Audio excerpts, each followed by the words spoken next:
আসসালামু আলাইকুম প্রিয় দর্শক, অন্য মঞ্চের আলাপচারিতায় আপনাদের সকলকে আমন্ত্রণ জানাচ্ছি।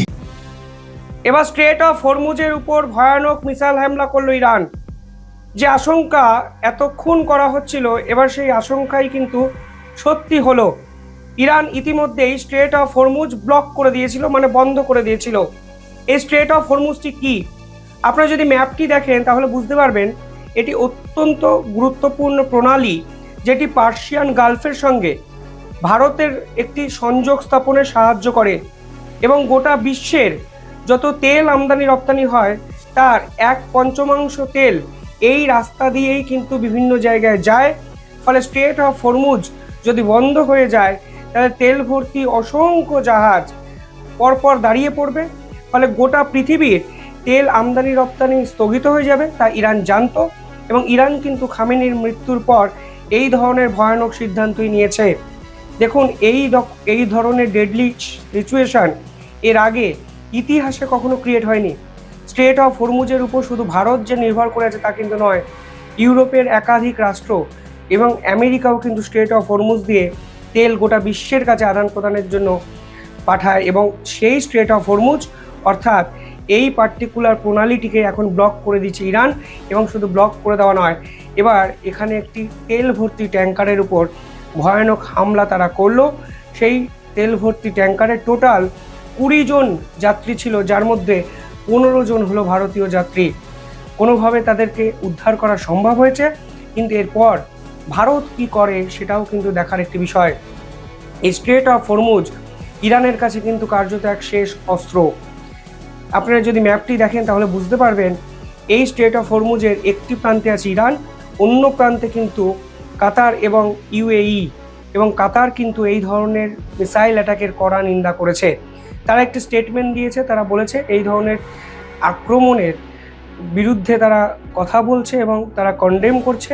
কোনোভাবেই এই ধরনের জাহাজে আক্রমণকে তারা মেনে নেবে না। অর্থাৎ ইরান কিন্তু চাক বা না চাক, তারা কিন্তু কোথাও না কোথাও তাদের নিজেদের বিপদ নিজেরাই দেখাচ্ছে। কারণ এক্ষেত্রে ইরান কিন্তু 100% ডেসপারেট একটি অ্যাটেম্প্ট করলো।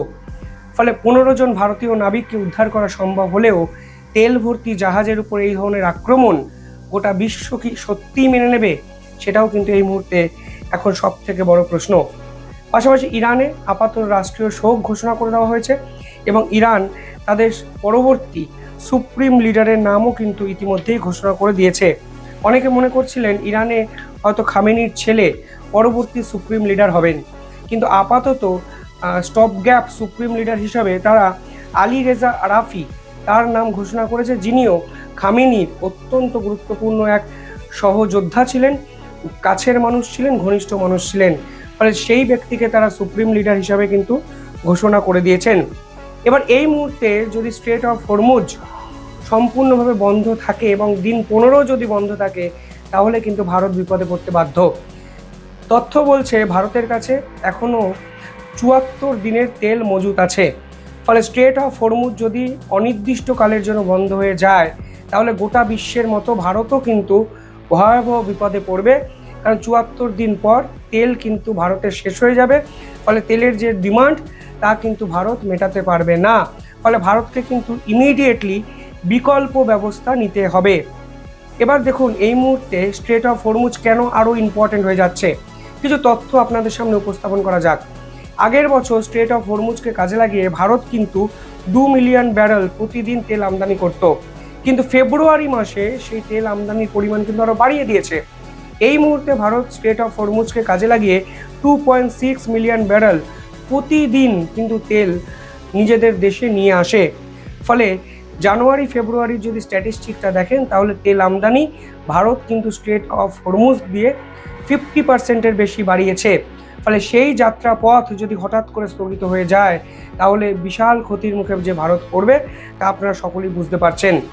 বিকল্প রাস্তাটি কি?